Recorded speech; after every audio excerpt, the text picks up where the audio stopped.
जिजाऊ शैक्षणिक सामाजिक संस्था महाराष्ट्र राज्य संस्थापक श्री निलेश भगवान सांबरे साहेब यांच्या मार्गदर्शनाखाली आज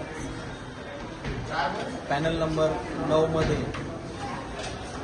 मोफत आरोग्य शिबिर व नेत्र तपासणी शिबिर तसेच मोफत चष्मा वाटपचा शिबिर ठेवण्यात आलं होतं। या शिबिरामध्ये नागरिकांनी उत्सुक असं उपस्थिती दर्शवली।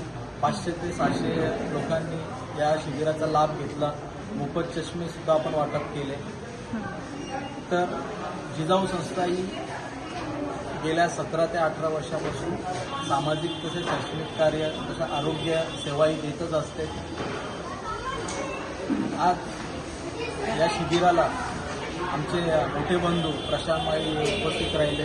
त्यानंतर 2 शब्द त्यांनी जिजाऊ सामाजिक शैक्षणिक संस्था आपण बघितलं ठाणे जिल्हा नव्हे तर संपूर्ण महाराष्ट्रात अतिशय सर्वांना घेऊन चालणारी संस्था आहे। सांबरे साहेब आमचे तर प्रेरणास्थान आहे।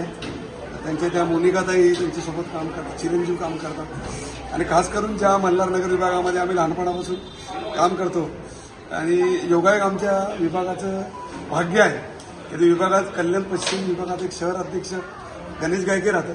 त्यांनी मला परवा फोन केला की असं लोकांच्या हितासाठी एक आरोग्य शिबिर लावलेलं आहे। मी आज इथे आरोग्य शिबिरला आलो।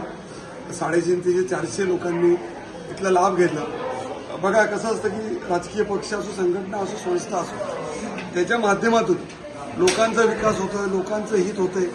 आम्ही कुठेही असं राजकारण न बघता इथे आम्ही प्रामाणिकपणे आमच्या बंधू असतील, मित्र असतील, इथे पुढे त्यांच्या पाठीशी उभं राहतो जेणेकरून लोकांचा विकास झाला पाहिजे। म्हणजे 80% समाजकारण आणि 20% राजकारण असं होईल तेव्हाच खऱ्या अर्थाने कुठेतरी त्याचा जनतेला लाभ भेटो। आणि गणेशजीचं मी अभिनंदन करेन, आभार व्यक्त करेन की तुझ्यासारखे तरुण कार्यकर्ता जेव्हा या शहराला लाभतो, विभागाला लाभतो आणि प्रामाणिकपणे तुझ्या इथे निस्वार्थी सेवा घडते, तुझ्या आयुष्यातील सर्व ज्या काही इच्छा आकांक्षा या क्षणी या लोकांच्या आशीर्वाद तुला लाभो या शुभेच्छा येतो। नागरिकांना पुन्हा एकदा त्यांचे आभार मानतो की असं तुम्ही एखाद्या तरुणाच्या मागे उभा राहा, सेवेची सगळी लाभ घ्या। धन्यवाद। जय हिंद, जय महाराष्ट्र। थँक्यू।